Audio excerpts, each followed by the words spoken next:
పట్టుకొని చివరికి అక్కడ చీకటి అంధకారం తీసుకుని వస్తుంది బిడ్డల పతనానికి కూడా తీసుకుని వస్తుంది. అందుకని బట్టి అహాబు జీవితంలో మీరు నేర్చుకునేది ఏంటంటే అహాబు భార్య చేసిన పాపానికి భార్య పతనమైపోయింది. దేవుడు ఆమెను శిక్షించాడు, ఆమెను గద్దించాడు, ఆమెను ఎక్కడో అడుగులు వేశాడు. నా పోతు రక్తము కుక్కలు నాకినే చెప్పింది కనుక యెజబెలు నీ రక్తానికి కుక్కలు నాకుతాయని చెప్పండి. సేమ్ యెజబెలు రక్తానికి కుక్కలు నాకినాయి. మంచి ప్రవర్తన లేని స్త్రీలైనా పురుషులైనా ఎవరైనా దేవునికి అయిష్టంగా మనం ఉన్నట్లయితే దేవుడు మనల్ని గద్దిస్తాడు సుమా, దేవుడు మనల్ని బంధిస్తాడు సుమా. మనము దేవునికి భయపడాలి, మనుషులకు కాదు భయపడాలి. మనం దేవునికి ఎప్పుడైతే భయపడతామో మన జీవితము వజ్రంగా ఉండాలి, వైఢూర్యంగా ఉండాలి, తెంపు ముత్యాలుగా ఉండాలి. మన జీవితాలు పండుతాయి, వరదలుతాయి. బిడ్డలారా, ఇలాంటి మంచి జీవితాన్ని కోరుకుంటాం కానీ చెడు జీవితాన్ని ఎవరు కోరుకోకూడదని లేఖనం తెలియపరుస్తుంది. అహాబు జీవితంలో అక్కడ జరిగినది ఏంటంటే అక్కడ ఇక్కడ చూడండి చదువుదాం అలా. అహాబు ఆ మాటలు విని తన వస్త్రమును సింపుకొని గోనె బట్ట కట్టుకొని ఉపవాసం ఉండి గోనె బట్ట మీద పరుండి వ్యాకుల పడుతుండగా యెహోవాకు దివ్యుడైన ఏలియాకు ప్రత్యక్షమై ఇలాగు సెలవించను. అమ్మా, దేవుడు కొంచెం కనికరం చూపుతున్నాడు ఇక్కడ. దేవుడు కనికరం చూపుతున్నాడు చూడండి ఇక్కడ.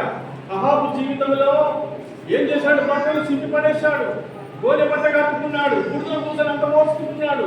దేవుడు శిక్షిస్తాడని తెలిసిపోయింది, దేవుడు ఖండిస్తాడని తెలిసిపోయింది. మనందరికీ తెలుసు, కృపయుగంలో కూడా తెలుసు. ఇప్పుడు మన తప్పుదలను, మన పాపములను బట్టి మనకి శిక్షించడం మనకు తెలుసు. కానీ వాటిని ఒప్పుకొని విడిచిపెట్టలే తప్ప మన జీవితంలో ఒక ప్రత్యేకమైన బిడ్డలుగా మనం జీవించలేము. ఒప్పుకోవాలి, విడిచిపెట్టాలి. వాటిలో మనం మునగదు, వాటిలో దూరద్దు, మనం వాటిలో పడిపోవద్దు. ఒక మంచి జీవితము నీ జీవితంలో జరగాలి అనేది ప్రత్యేకింపబడిన వారి జీవితంలో జరుగుతున్నటువంటి పరిణామం. అప్పుడు తీసుకుని ఏలియా చేయమంటుండు, అహాబు రాజా, నీవు దేవునికి భయపడ్డావు, దేవుని మాటకు లోబడ్డావు కనుక ఈ శాపం నీకు సంబంధించేది. నువ్వు మరణమైపోయినట్లే కానీ నీ జీవిత కాలంలో జరగదు అని చెప్పడం. హల్లెలూయా. నువ్వు ఉన్నప్పుడు నీ జీవిత కాలంలో ఇది నీకు సంభవించదు. కానీ వెనుక వ్యాపినటువంటి జనరేషన్ దాన్ని సంభవిస్తారు. బిడ్డలారా, చాలా జాగ్రత్తగా ఉంటాం. మన కుటుంబాన్ని కట్టుకునే విషయంలో, మన కుటుంబాన్ని బలపరుచుకునే విషయంలో మనము చాలా జాగ్రత్తగా లేకపోతే మన జీవితంలో ఏ మంచి లేదయ్యా, ఏ మంచి లేదయ్యా.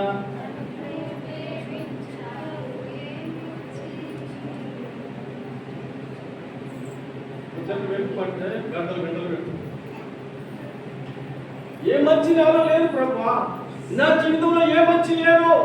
చెడిపోయిన మనసు, చెడిపోయిన హృదయము, భక్తి లేదు, భయం లేదు, లోకనుసరంగా జీవిస్తున్నా. బిడ్డలారా, లోకనుసరమైన జీవితము, లోకము తన ఆశలు గర్వించిపోతున్నాయి. లోకం అనే జీవితము పతనమైతున్నది కనుక తన ఆశలు అడిగంటిపోతాయి. కానీ నువ్వు ఏర్పరచుకున్న ఆయన బిడ్డవు, ప్రత్యేకింపబడిన బిడ్డలు మీరు లోకముతో పాటు రాష్ట్రం కాలేమ్మా. కానీ మనకు ఒక ప్రత్యేకమైన దేశం, సియోను దేశం, హమారా జాయిగా అప్నా దేశం అంటే మన దేశంలోనికి మనం వెళ్తాం. అందుకని బట్టి ఒక ధైర్యం ఉంది, ఒక బలం ఉన్నది, ఒక విశ్వాసం ఉంది మనకు. కాబట్టి బిడ్డలారా, ఉపవాసం అనేది లేకపోతే నీ జీవితంలో ప్రత్యేకత కూడా జరగదు అనే మాట నీకు కొంచెం ఓకే ఉంటే ఇంకో వాక్యము యోన కాలము 3:5 చదవండి. దీంతో ముగిస్తున్నాను. మళ్ళీ ఇంకా మీకు చెప్తా కానీ తర్వాత యోగ గ్రంథం తీసుకోండి.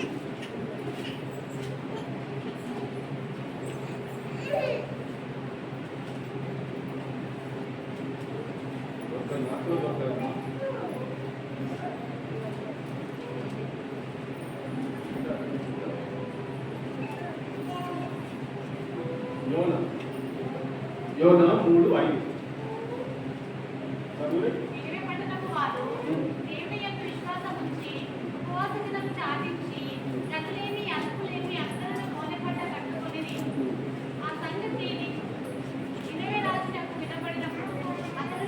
ఆ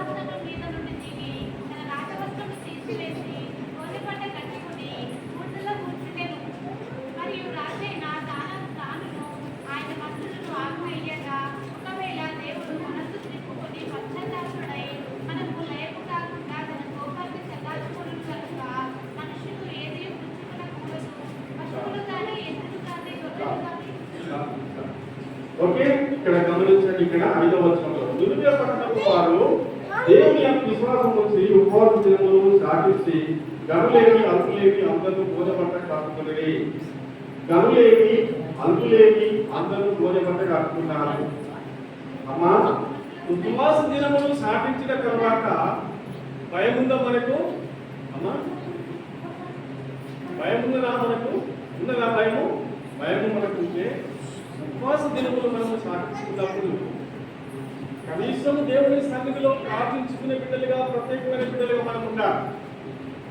ఇక్కడ నినివే పట్టణము ఘోరమైన పరిస్థితితో నిండుకున్నది, ఘోరమైన పాపంతో నిండుకున్నది, అక్రమంతో నిండుకున్నది, అక్రమ సంబంధాలతో నిండుకున్నది. నినివే పట్టణంలో ఏ మంచి లేదు, అక్కడ దేవుడు లేడు, అంతా లోకమే లోకనుసారంగా జీవిస్తున్నారు.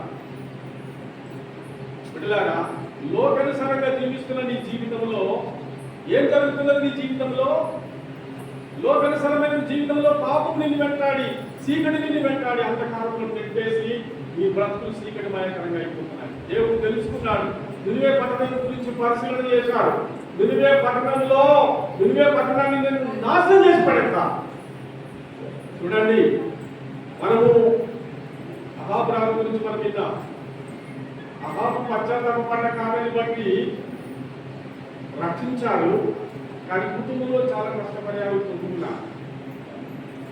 తర్వాత యోనా జీవితంలో, నినివే పట్టణస్థుల జీవితంలో చూసినట్లయితే పాపంతో అక్రమంతో నిండుతున్నారు కనుక వాళ్ళ జీవితంలో ఏ మంచి వారి జీవితంలో జరగలేదు.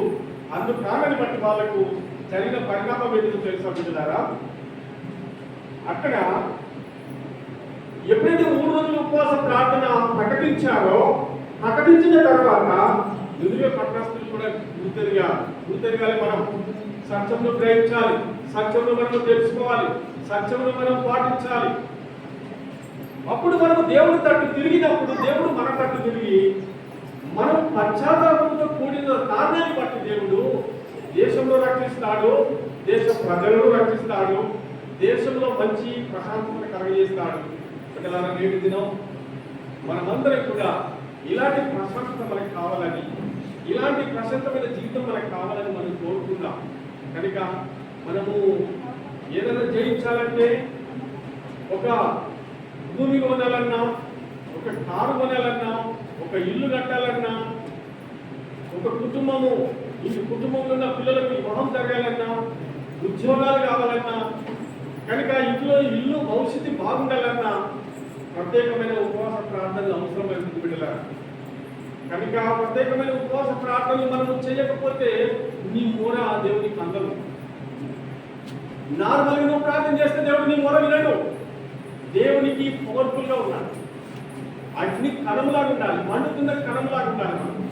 కనుక చల్లారిపోయిన కొరాయి అంటారు కదా, మనము చల్లారిపోయిన కొరాయిలాగా ఉంటే పొగలున్నట్టుగా ఉంటాం, కానీ మనలో మంట లేదు, మనలో ఒక ప్రత్యేకత లేదు, మనలో పౌరుషం లేని బిడ్డలుగా ఉంటే నువ్వు ఎలా ఎదుగుతావు, ఎలా వర్ధిల్లుతావు?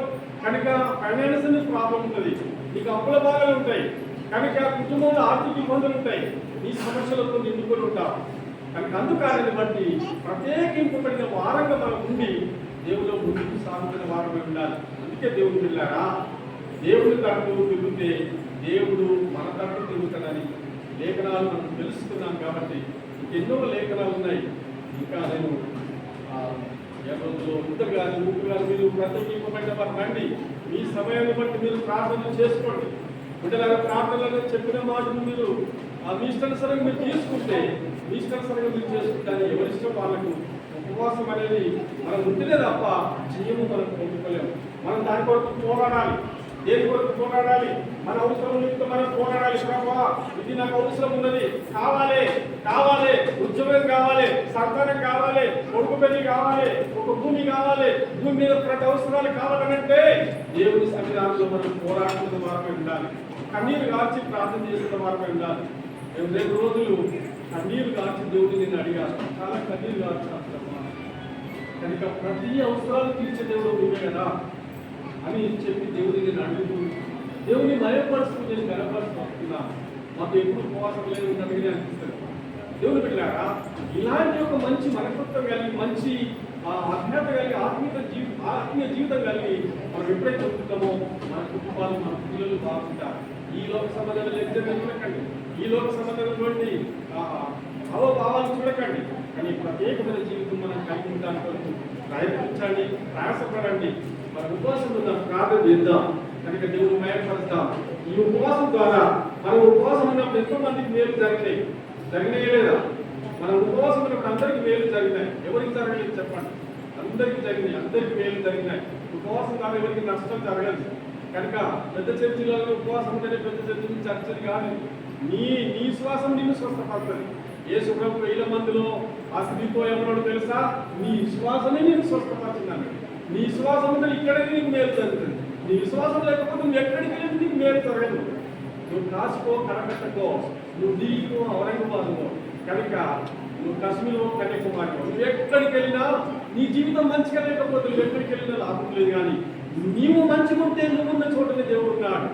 దేవుడు తన హృదయాన్ని ఆలయంగా చేసుకొని దేవుడు నీలో నివాసం చేసి దేవుడు నీ అవసరాలను తీర్చాలని కోరుకుంటున్న దేవుడికి నమ్మకంగా ఉంటే నీ అవసరాలు తీర్చే దేవుడు, నీ ఆకలిని తీర్చే దేవుడు, నువ్వు అడిగిన దానికి ప్రతిఫలం ఇచ్చే దేవుడు.